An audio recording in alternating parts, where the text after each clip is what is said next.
Hi, Tom. I'm Kevin Phoenix with the Hashtag Show, uh, director of episodes 3 and 4 of season 3 of Upload. And my God, did you have a task? You have the comedy, you have the drama, you have a horror element, you have, crazy, all the crazy sci-fi stuff. How did you go about balancing all of that?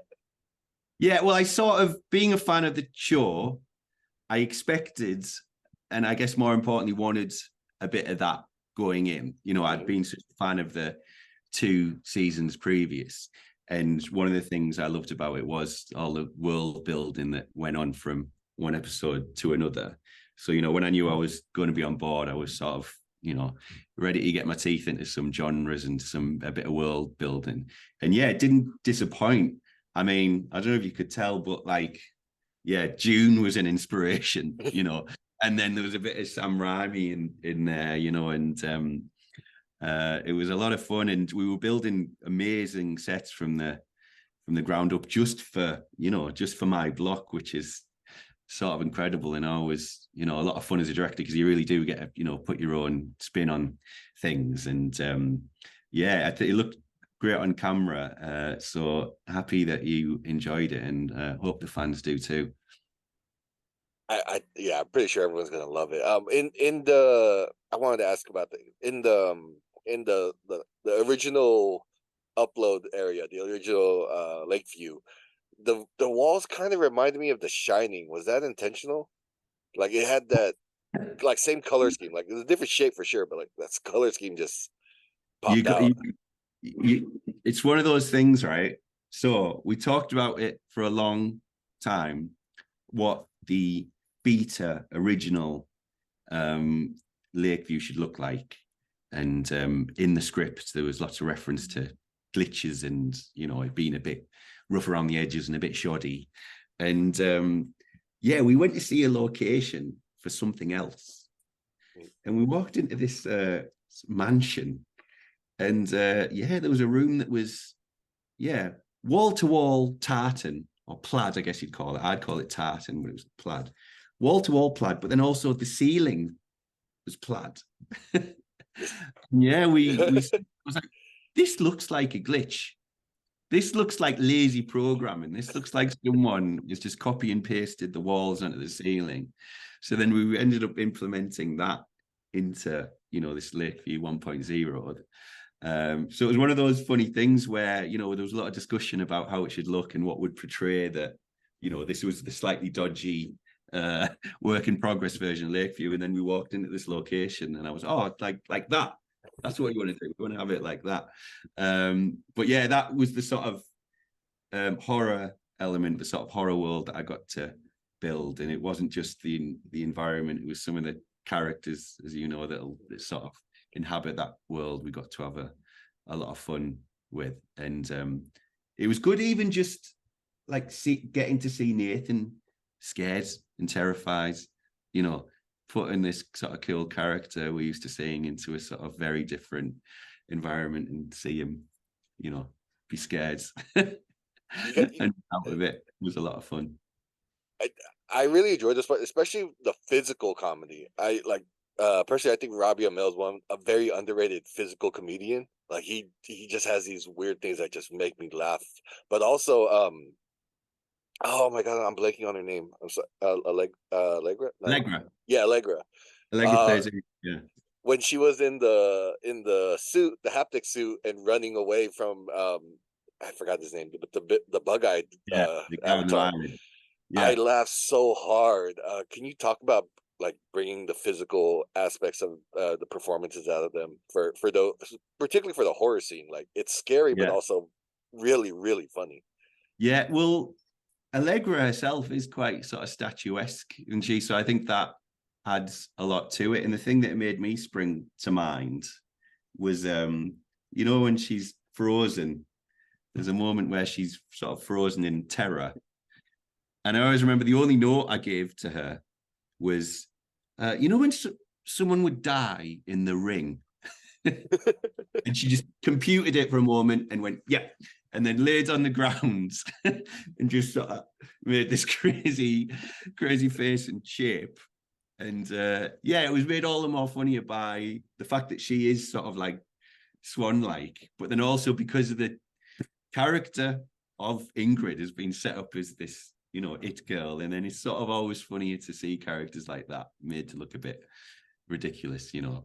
The moment it made me just think of, to be honest though, was yeah, we had her in one of the suits in one of the the grotty VR suits that we've established, and yeah, it was funny. It was funny as it was just seeing her waddling along the shop floor. But then I always remember we did a take, and I can't think if it was her that suggested it or I suggested it, but we did a take where it was it was stuck around the crotch area, and she had to sort of fish it out, as it were. What I love about Allegra is she just went for it, you know. She's like, yeah, let's do that. That's funny, you know. So it's all little touches like that that I think bring it to life. And then yeah, I don't know if I should be divulging this, but yeah, there is a bit of a stunt, a bit of a pratfall, a painful looking pratfall, I should say though, and that is you know, that's the stunt lady, but she really threw herself into it, and to the point that even though she's a stunt lady and it's sort of her job, right? There was a tense beat afterwards of, are you okay? But yeah, she was, you know, I'm pretty sure we even did a few takes after that, so it's all good. Yeah. So again, what's all great about this stuff is it's none of the usual sitcom stuff you get to do, you know. A lot of sitcom work as a director, it's like people talking in rooms and apartments, you know. Whereas Upload, there's all this fun stunts and characters and worlds that you get to do. So yeah, right up there. One of my favorite jobs I've ever done. Kind of to build off of that, you said you were a fan of the show. What was it about Upload in terms of like a director that like really like drew you to want to play in this world? Yeah, it's the fact that like sometimes you can be disappointed in a show where it promises a concept but then doesn't quite deliver. Whereas I always feel like with Upload, they've set up this really interesting concept and then thought, right, what are the most crazy out there moments we can deliver with this concept? And you know, you've got the heads exploding. In my episodes, you've got people without eyelids and people growing skin over their eyes. And you know, you've got people, avatars turning from little boys to fully grown women. You know, you remember that episode? Yeah. So yeah, for me, Upload is one of those where it really delivers on the promise. And as I say, in a world where there is a lot of, you know, comedy drama stuff of people just, you know, living their lives in the real world, which is great and totally has its place, I think it leaves very much room for a show like Upload where it's, you know, sci-fi and comedy and proud of it and really delivers on both barrels in both those things. Yeah, it definitely does, and you took it and ran. Like the way I loved the way you kind of ended 3 and led into 4 too, because you had this like you had some comedy moments. You just built it up, and all of a sudden it's like, oh yeah, there's a lot of bad stuff going on. Bam, you just dropped it on everybody and stuff like. Yeah. And oh, go ahead. Yeah, I think that's just again another element of the show. I'm a sort of a fan of that. It has this overriding sort of conspiracy thriller element to it, and yeah, with this series in particular, you've just got this constant threat of your main character's heads exploding. And again, sort of going back to the previous question, like any other show, you would think, oh, but that's not going to happen though. The main character's head isn't going to explode. Whereas with Upload, you think, well, it could in Upload because we've set up this world where people, you know, there's two versions of people can get uploaded and downloaded. So you sort of believe that his head will explode at any moment. The show's, you know, all the better for it, you know. Yeah, now that you mentioned, I'm like think about it more. Like that constant gravitas of, oh, the main character could just disappear. Like he could be deleted. His head exploded. It's constant present and does add that kind of extra anxiety. Like I don't know the right Okay. word, but yeah, it's always there. You Um, know that was and I've said this to Greg before. It's not a reference. I think you would have straight away think with Upload, but I think it's sort of valid. But Ghost, you know how Ghost was like a love story, and the thing that was stopping the characters get together was one was dead and one was alive. mhm.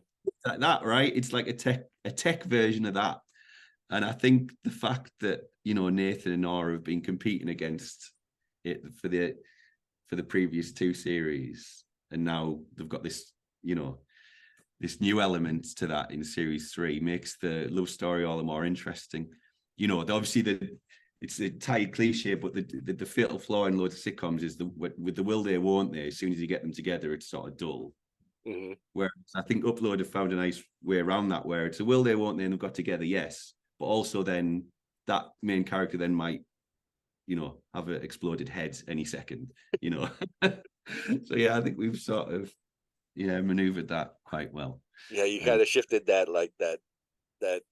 unknown element to a whole different thing that keeps it going, keeps it fresh without it kind of turning into like Friends or something where it's like, okay, they're Exactly. together. And obviously we've got this. The other element is it's a will they won't they, yes, and they get together. But now we set up this weird love triangle with Nora and then two versions of Nathan.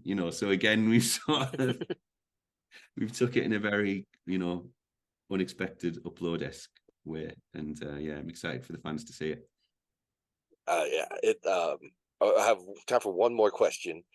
Uh, you mentioned talking to Gregor, and I believe you worked on a couple episodes of Space Force as well. Yeah. What is it about a Greg Daniels show that's kind of like different than working on other shows? Yeah, he's sort of as amazing as you would expect him to be.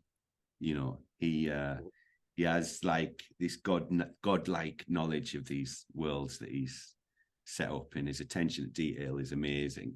And I get to come in and sort of have a great time with two eps, whereas he knows your two eps and all the other two eps to come and the two eps that have gone previous.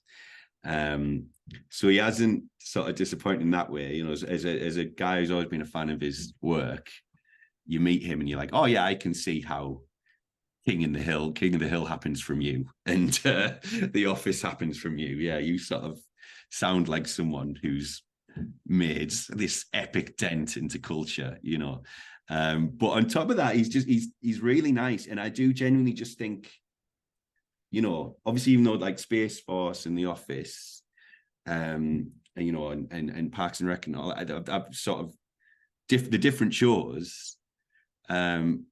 There is just a sort of tone there, I think, that sort of unifies it, and it's it obviously very much comes from Greg, and I think that's what people respond to so well, because it's sort of, I think it's sort of heartwarming in a way. It's sort of cozy and life affirming, and warm, but at the same time it has that edge to it. A lot of his work does like my Space Force episode, we sort of sent him a monkey into space to get captured by the Chinese. I think we sort of you've always got that, it's sort of always threatens and often does deliver a bit of like a cutting edge to it as well. And I think that's what really people respond to well. And I think that's why we'll see a lot more shows from him in the future. Definitely. That was beautiful. Thank you,